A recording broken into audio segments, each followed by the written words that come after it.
First time అండి ఎలా తయారు చేస్తున్నాం ఏమొద్దు ఏటో. ఈ వీడియోలు తీస్తానికి కానీ మా తామలపక్కడు కానీ చెరక్కిగడ లేరండి.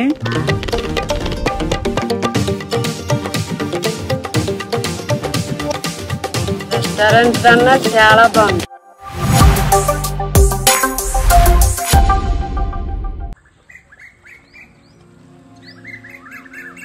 కన్నా అన్నయ్య మంచి రొయ్యలు తెచ్చాడు రా, బిర్యానీ వండుకొచ్చా. అవునా అమ్మా, ఈ గోదావరి రొయ్యలమ్మా వీటితోటి దమ్ బిర్యానీ వండుకొచ్చా, అది కూడా రెస్టారెంట్ స్టైల్లో.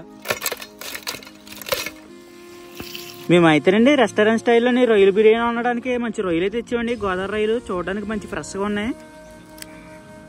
అప్పటికప్పుడు గోదావరిలో పట్టుకున్న రొయ్యలు తింటే ఉంటదండి, చాలా బాగుంటది. పైగా వీటిని దమ్ బిర్యానీ వండబోతున్నాం కదా, ఇంకా టేస్ట్ నెక్స్ట్ లెవెల్ లోకి వెళ్తది. మీరైతే ఈ వీడియోని ఫుల్ వరకు చూడండి, మీకు చాలా బాగా నచ్చద్ది. మేము అయితేనండి కేజీ రొయ్యలు అయితే తెచ్చామండి. ఆ డప్పులో తీసేటప్పటికి మనకి హాఫ్ కేజీ మాసం అయితే మిగిలిందండి.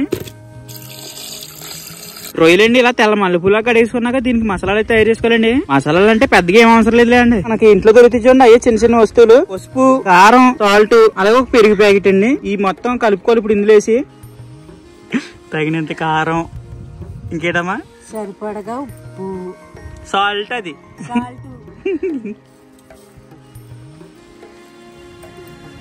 అలాగే కమ్మటి మజ్జిగండి సరిపడగా వేసుకోవాలండి. ఇవన్నీ వేసుకుని బాగా కలిపేసుకోవాలి. ఇలాగండి బాగా కలిపేసుకున్నాకండి మూతెట్టి 2 గంటలు మ్యాగ్నెట్ అంటే 2 గంటలు అలా చేసి ఉంచాలండి. అండి ఇంత సోచు చెప్తున్నాను, ఇదంతా చాలా పెద్ద లెంతీ ప్రాసెస్ అనుకుంటున్నారండి. చాలా సింపుల్ అండి, చాలా టేస్టీగా ఉంటది. రెస్టారెంట్ స్టైల్లో తిన్నట్టు ఉండదు టేస్ట్ కూడా. మేము అలాగే వండుతున్నాం చాలా సింపుల్ గా. మీరు ఖచ్చితంగా ఈ వీడియోని చివరి వరకు చూడండి, మీకు బాగా నచ్చేద్ది. ఆ చెట్టులో కోకులు ఎడుతుందండి, మా ఇద్దరికి దెబ్బలాట అయిపోతుంది, అది గట్టి కడుతుంది. ఈ బిర్యానీ వండడానికి పెద్ద కష్టపడక్కర్లేదండి. అంటే అన్ని వస్తువులు రెడీ చేసి పెట్టుకున్నాం అనుకోండి, చాలా సింపుల్ గా అయిపోద్దండి. ప్రతి ఒక్కటి కూడా రెడీ చేసి పెట్టుకోవాలి. మేము అందుకే ముందుకుంటానే కొత్తిమీర అయితే కట్ చేస్తున్నామండి, అలాగే పుదీనా కూడా కట్ చేసుకోవాలి. మీకు ఒకటి చెప్పాలండి, ఈ వీడియోలు తీస్తానికి కానీ మా తామలపక్కడు కానీ చెరక్కిగడ లేరండి. నిజానికి అండి తామలపక్కడు కానీ శనక్కిగడ వీడియోలో ఉంటాకి వస్తలేదని తీయడానికి వస్తలేదు. ఎందుకంటే అండి తామలపక్కడికి ఏమో ఎందువల్ల వస్తలేదు తెలియదు, కానీ శనక్కిగడికి అయితే పెళ్లి అయింది కానీ దాని వల్ల వస్తలేదు. అందుకనే మా అమ్మ నేను వీడియో సాగకూడదని కష్టపడి చేస్తున్నామండి. ఎలా అంటే అండి నా వీడియో ఏమో మా అమ్మ చేస్తుంది, మా అమ్మ వీడియో ఏమో నేను చేస్తున్నానండి. అలాగే ఈ వీడియోని అయితే అలా నడిపేస్తున్నాం ఛానల్ లోని. మరి ఈ వీడియోస్ మీకు ఎలా కనిపిస్తుందో కామెంట్ చేయండి.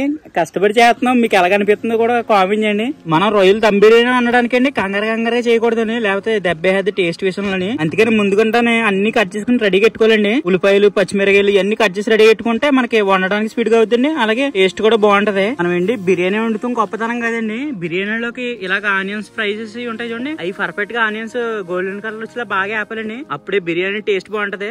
మనం అయితేనండి ఆనియన్స్ ని తరుక్కున్నాం, ఇప్పుడు వీటిని వేపేస్తే ఇంకా కూరగాయలతో పాటు ఇవి కూడా రెడీ అయిపోతాయి.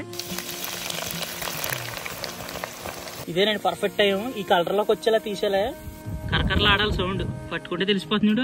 ఇంత బాగా వేపుకోలేండి ఆనియన్స్. ఇంకండి ఇలాగ ఆనియన్స్ ఉల్లిపాయలన్నీ కట్ చేసి రెడీ పెట్టుకున్న తర్వాత అండి మనం బిర్యానీ వండడానికి రెడీ చేసుకోవాలండి. ఇంకా ఇందాక ఆనియన్స్ వేపుకున్నాం కదండి, అదే దాకలో కొంచెం నూనె వేసుకుని ఉల్లిపాయలు పచ్చిమిరకాయలు వేసుకుని వేపుకోలేండి. ఎందుకంటే ఇందులోనే రొయ్యలు వేసి మనం దమ్ బిర్యానీకి రెడీ చేయాలి. ఇలా ఉల్లిపాయలు మగ్గిపోకండి మనం మ్యాగ్నెట్ చేసి 2 గంటలు పెట్టుకున్నాం కదండి రొయ్యలు, ఆ రొయ్యలు అయితే వేసేసుకోవాలండి ఒకటి జాగ్రత్తగానే. మీరు ఇది కూర అనుకుంటారా, మేము వండి దమ్ బిర్యానీ. దీని ప్రాసెస్ కొంచెం డిఫరెంట్ గా ఉంటదండి, అందరిలా కాదు. ఇప్పుడు ఎవరు ఏ రెస్టారెంట్ వాళ్ళు కూడా ఉండరు నాకు తెలిసి. మేము చాలా కొత్తగా ఉంటున్నామండి. ఇది చూడడానికి కూడా చాలా బాగుంటది, ఎంత కలర్ఫుల్ గా కాబడుతుంది చూడండి. ఇది రొయ్యలండి ఇలా సగం ఉడుకుతున్నప్పుడు గరం మసాలా 1 స్పూన్ అయితే వేసుకోవాలండి.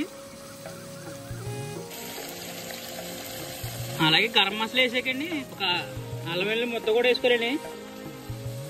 దీంట్లోకి కొత్తిమీర పుదీనా కూడా వేసుకోవాలండి. దీంట్లోకి మీకు కారం గానీ ఏమైనా తక్కువ అయితే మళ్ళీ వేసుకోండి. టేస్ట్ కూడా సాల్ట్ కూడా వేసుకుని సరిపోతాయి. ఇలా సగం ఉడికండి బిర్యానీ మసాలా కూడా వేసుకోవాలండి, అప్పుడు టేస్ట్ మరీ లెవెల్లోకి తీసుకెళ్తుంది. ఇది ఏంటిది చూడడానికి కూర అయిపోయింది, బిర్యానీ గారు మేము వండేది అని మీకు డౌట్ ఉంటది. మేము వండేది బిర్యానీ అండి, చూడండి అలాగా. ఇలా అండి సగం ఉడికిపోయిన తర్వాత 2 నిమ్మకాయలు అయితే పిండేసుకోవాలండి అన్ని మసాలాలు వేసిన తర్వాత. అండి ఇలా సగం ఉడికిన తర్వాత అండి మనం పక్కన వేసుకోవాలి ఇంకా ఇలా గ్రేవీ తోటి. ఇంకండి సగం కూర ఉడికిపోయింది కదండి, అప్పుడు మనం ఏం చేయాలంటే బిర్యానీకి రెడీ చేసుకోవాలి. బిర్యానీకి అంటే పెద్దగా ఏం అవసరం లేదండి, మన బిర్యానీ ప్యాకెట్ అంటే ఆ ప్యాకెట్ ఎత్తారా, అందులోకి మనం ఏం చేయాలంటే పచ్చిమిరకాయలు కట్ చేసుకోవాలి. ఇంతేనండి. ఇలాగా బిర్యానీ సామాన్లోకి అంటే ఒక ప్యాకెట్ ఎత్తారు కదా, అయితే ఫుల్ గా చేసుకోవాలండి. అలాగే అండి బాస్మతి బియ్యం కూడా శుభ్రంగా కడుక్కోవాలండి మల్లెపూలాగా. నీళ్ళండి మనం 1 లోట బియ్యం వేస్తే 2 లోటలు నీళ్ళు వేసుకోవాలండి. బిర్యానీలోకి ఉప్పులు అయితే వేసుకోవాలండి సరిపడగానే. వేసాం మొత్తం పెద్దగా అవసరం లేదండి బిర్యానీలోకి. మనం ప్యాకెట్లు ఎత్తారు చూడండి, అవి వేస్తే సరిపోతాయి కరెక్ట్గా బిర్యానీలోకి. బిర్యానీ సామాన్లతో పాటు కొద్దిగంత పుదీనా కొత్తిమీర కూడా వేసుకోవాలండి. ఇలా ఎసరు అనేది పొంగకండి, బాస్మతి బియ్యం అయితే వేసేసుకోవాలండి. ఇంకేంటి ఒక కలిపి మూతెట్టి సగం ఉడకనెత్తే సరిపోద్దండి. ఇలాగండి సగం అన్ని ఉడకబెట్టేసుకున్నాక మనం కుండలో రెడీ చేయాలండి. మేము అయితేనండి కుండలోనే దమ్ పెడుతున్నామండి. ఇప్పుడు దాకా రొయ్యల బిర్యానీ కుండలో ఎవరో అనలేదండి, ఫస్ట్ టైం మేము వండుతున్నాం. వీడియో కూడా మాదే ఫస్ట్ టైం. ఈ మట్టి కుండకి అయితేనండి పొలవమంట నీరేసాలండి కమ్మటినయ్య. అప్పుడే మనం దమ్ పెడితేనప్పుడు టేస్ట్ అయితే భలే ఉంటది. దాని తర్వాత అయితే రొయ్యలు కూర దానిపైన ఇంకో కోటింగ్ వేయాలండి. బిర్యానీ అండి కలర్ఫుల్ గా అంతానికి పాల్లోని కలర్ వేసుకున్నామండి, అది కూడా వేసుకోండి. బిర్యానీ చాలా బాగుంటది. పైన అండి కోటింగ్ లైట్ గా ఆనియన్స్ కూడా వేసుకుంటే భలే అంతదండి. అలాగే అండి లాస్ట్ కొత్తిమీర పుదీనా కూడా వేసుకుంటే చాలా బాగుంటదండి. అలాగే అండి పైన ఒక చుక్క నెయ్యి కూడా వేసుకుంటే బాగుంటదండి. ఇంకండి కలర్ఫుల్ గా రొయ్యల దమ్ బిర్యానీ అయితే రెడీ అయిపోయిందండి. ఇంకా దమ్ పెట్టడమే. ఇలా గాలిపోకండి ఆవిరి దమ్ పెట్టడానికి ఇలా సిల్వర్ ఫాయిల్ ఎక్కి చుట్టేసుకోవాలండి. ఇంకేంటి దాదాపు మన దమ్ బిర్యానీ రెడీ అయిపోయింది. ఇంకా దమ్ పెట్టడమే. గ్యాస్ మీద పెట్టుకుని రెడీ అయిపోయిందండి. రొయ్యల బిర్యానీ అయితే రెడీ అయిపోయిందండి. చూడండి ఎలా కాబడుతుంది. రెస్టారెంట్ స్టైల్లో సేమ్ ఇలాగే ఉంటదండి రొయ్యల బిర్యానీ. తెలుసు కదా మీకు. రొయ్య బిర్యానీకి బిర్యానీ మంచి చక్కగా ఉందండి, భలే ఉంది. తిన్నామా, ఎలా ఉంది టేస్ట్ చెప్పు. రెస్టారెంట్ కన్నా చాలా బాగుంది. నువ్వు రెస్టారెంట్ లో తిన్నావా? అప్పుడు తినలేదండి ఒకసారి. దాని మీద బాగుందండి టేస్ట్. ఆ రొయ్య ఎలా ఉడికిందామా, బాగుందా? బాగుందా? కొండ కదా అందుకే చాలా బాగుంటది. తిను ఫస్ట్ టైం ఇద్దరు వండామండి, బాగా కుదిరిందండి. నాకు వండుతూ రాదు కానీ మా వాడు చెప్పాడు, నేను వండాను. నాకు రొయ్యలు ఇష్టం, చాలా ఇష్టం. మా వాళ్ళు ఇష్టం కాదు, రొయ్యలు ఎక్కువ రావాలి. అయితేనండి వద్ద రొయ్యలు ఎంచుకున్నాం, అన్నికి సపరేట్ గా తీసాం. ఇంకా టేస్ట్ ఎలాగో తిని చెప్తానండి. రొయ్యలు చూడండి భలే ఉన్నాయి కదా. రొయ్యల బిర్యానీ మీకు ఇష్టమా కదా కామెంట్ చేయండి.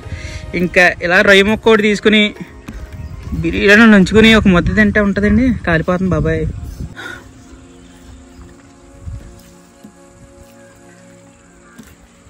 రొయ్యల దమ్ బిర్యానీ అయితే అండి మాటలో కూడా చెప్పలేనండి, టేస్ట్ అయితే అంత బాగుంది.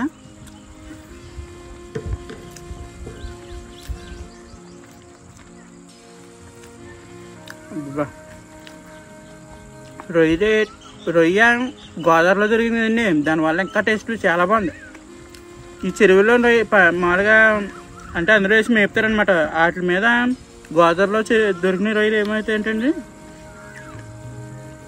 అది ఏ కూర ఉన్నా ఏమున్నా సరే టేస్ట్ నెక్స్ట్ లెవెల్లో తీసుకెళ్తాండి. ఎందుకంటే అది న్యాచురల్గా ఉంటాయి.